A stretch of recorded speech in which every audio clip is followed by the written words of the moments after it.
Saya dari kelompok 10, dan saya Gunadarma, dan anggota saya Oza ingin memberitahu perkembangan ekonomi di era baru, dalam era Soeharto. Pada masa awal Orde Baru, pembangunan ekonomi di Indonesia maju pesat, mulai dari pendapatan per kapita, pertanian, pembangunan, infrastruktur, dan lain-lain. Saat permulaan Orde Baru, program pemerintah berorientasi pada usaha penyelamatan ekonomi nasional, terutama pada usaha mengendalikan tingkat inflasi, penyelamatan keuangan, dan pengamanan kebutuhan pokok rakyat. Tindakan pemerintah ini dilakukan karena adanya kenaikan harga pada awal tahun 1966 yang menyebabkan tingkat inflasi kurang lebih 650% setahun. Hal itu menjadi penyebab kurangnya lancar program pembangunan yang telah direncanakan pemerintah. 1. Mendobrak kemacetan ekonomi dan memperbaiki sektor-sektor yang menyebabkan kemacetan, seperti rendahnya penerimaan negara, tinggi dan tidak efisiensinya pengeluaran negara, terlalu banyak dan tidak produktifnya ekspansi kredit bank, terlalu banyak tunggakan hutang, negeri pengguna devisa bagi impor yang sering kurang berorientasi pada kebutuhan prasarana. 2. Debirokratisasi untuk memperlancar kegiatan perekonomian. 3. Berorientasi pada kepentingan produsen kecil untuk melaksanakan langkah-langkah penyelamatan tersebut, maka ditempuh cara mengadakan operasi pajak, cara pemungutan pajak baru bagi pendapatan perorangan dan kekayaan dengan menghitung pajak sendiri dan menghitung pajak orang. Pemerintah lalu melakukan pola umum pembangunan jangka panjang 25 sampai 30 tahun. Dilakukan secara periodik 5 tahunan yang disebut pelita dalam kurung pembangunan 5 tahun. Pelita berlangsung dari pelita 1 sampai pelita 4. 1. Pelita 1. 1 April 1969, 31 Maret 1974. Sasaran yang hendak dicapai pada masa ini adalah pangan, sandang, perbaikan lapangan kerja, prasarana perumahan rakyat, perluasan lapangan kerja, dan kesejahteraan rohani. Pelita 1 lebih menitik beratkan pada sektor pertanian. Adapun keberhasilan dalam pelita 1 yaitu produksi beras mengalami kenaikan rata-rata 4% setahun. Banyak berdiri industri pupuk, semen, dan tekstil. Perbaikan jalan raya, banyak dibangun pusat-pusat tenaga listrik, semakin majunya sektor pendidikan. Pelita 2, 1 April 1974, 31 Maret 1979. Sarana yang hendak dicapai pada masa ini adalah pangan, sandang, perumahan, sarana dan prasarana, kesejahteraan rakyat, dan memperluas lapangan kerja. Pelita 2 berhasil meningkatkan pertumbuhan ekonomi rata-rata penduduk 7% setahun. Perbaikan dalam hal irigasi di bidang industri juga terjadi, kenaikan produksi. Lalu banyak jalan dan jembatan yang direhabilitasi dan dibangun. Selanjutnya pelita 3. Pelita 3 lebih menekankan pada trilogi pembangunan. Asas-asas pemerataan dituangkan dalam berbagai langkah kegiatan pemerataan, seperti pemerataan pembagian kerja, kesempatan kerja, peroleh keadilan, pemenuhan kebutuhan sandang, pangan, dan perumahan, dan lain-lain. Pelita 4. Pada pelita 4 lebih dititik beratkan pada sektor pertanian menuju swasembada, pangan, dan meningkatkan industri yang dapat menghasilkan mesin industri itu sendiri. Hasil dicapai pada pelita 4 antara lain swasembada pangan. Pada tahun 1984 Indonesia berhasil memproduksi beras sebanyak 25,8 ton. Hasilnya Indonesia berhasil swasembada beras. Khususnya ini mendapat penghargaan dari FAO, Organisasi Pangan dan Pertanian Dunia, pada tahun 1985. Hal ini merupakan prestasi besar bagi Indonesia.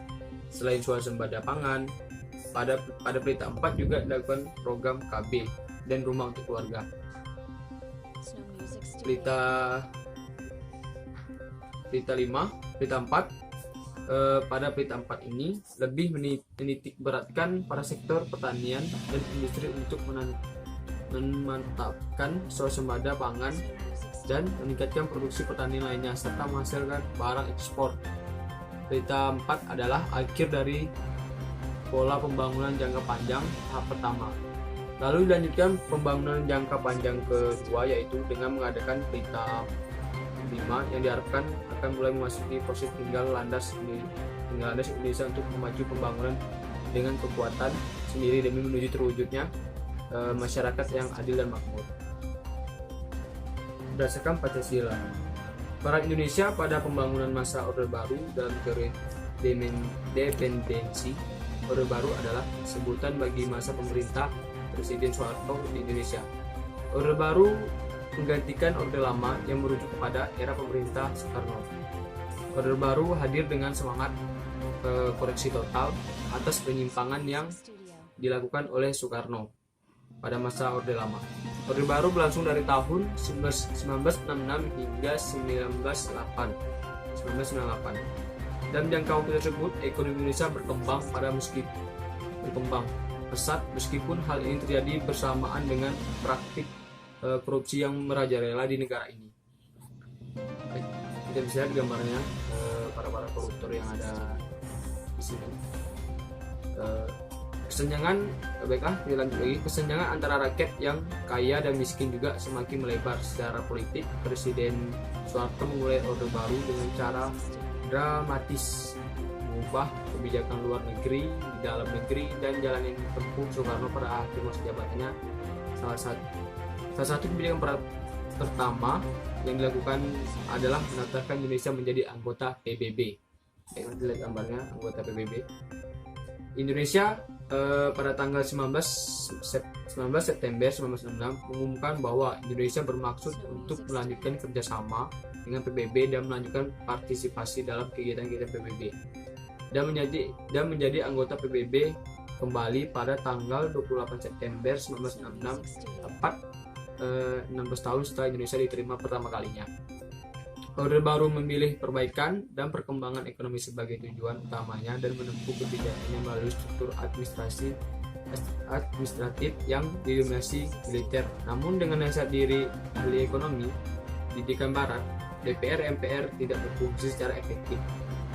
Anggotanya bahkan seringkali dipilih dari kalangan militer, khususnya mereka yang dekat dengan cendana. Hal ini mengakibatkan aspirasi rakyat sering kurang didengar oleh pusat. Pembagian PAD juga kurang diadil karena 7% dari PAD tiap provinsi tiap tahunnya harus disetor pada Jakarta, sehingga melebarkan jurang pembangunan antara pusat dan daerah.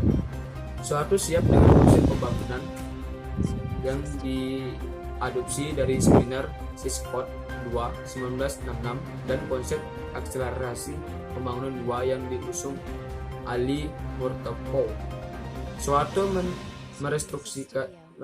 merestrukturisasi politik dan ekonomi dengan diwujudkan bisa tercapai stabilitas politik pada suatu sisi dan pertumbuhan ekonomi di pihak lain dengan topang kekuatan Golkar, TNI, dan lembaga pemerintahan serta dukungan kapital internasional. Soeharto mampu menciptakan sistem politik dengan tingkat kestabilan politik yang tinggi. Dalam sebagian pihak yang pertama mengacu pada peran yang dimainkan Amerika Serikat jauh sebelum beralih kekuasaan internasional terjadi di tahun 1945. Baiklah, di sini kita bisa lihat gambar kondisi ekonomi pada era pasca Orde Baru, di mana mahasiswa demo untuk supaya Soeharto ini mengundurkan diri dari jabatan presidennya. Pada pertengahan 1997, Indonesia diserang krisis keuangan dan ekonomi Asia. Untuk lebih jelas, lihat krisis finansial Asia disertai kemarau terburuk dalam 50 tahun terakhir, dan harga minyak, gas, dan komoditas ekspor lainnya yang semakin jatuh. Rupiah jatuh, inflasi meningkat tajam, dan perpindahan modal dipercepat. Para demonstran yang awalnya dipimpin para mahasiswa meminta pengunduran diri Soeharto di tengah gejolak kemarahan massa yang meluas. Soeharto mengundurkan diri pada pada 21 Mei 1998, 3 bulan setelah MPR melantiknya untuk masa bakti ke-7. Soeharto kemudian memilih sang wakil presiden B.J. Habibie untuk menjadi presiden ketiga Indonesia. Pada masa ini, pemerintah lebih menitik beratkan pada sektor bidang ekonomi. Pembangunan ekonomi ini berkaitan dengan industri dan pertanian, serta pembangunan dan meningkatkan kualitas sumber daya manusia sebagai pendukungnya. Intinya pada masa Orde Baru itu mungkin masyarakat sangat tentram, sejahtera, tapi di balik tentramnya sejahtera masyarakat itu, di belakang Indonesia hutangnya sangat besar pada Bank Dunia. Baiklah, itu saja yang saya dapat jelaskan dari kelompok kami. Saya Gunadarma dan kelompok saya dan anggota saya Riza. Terima kasih.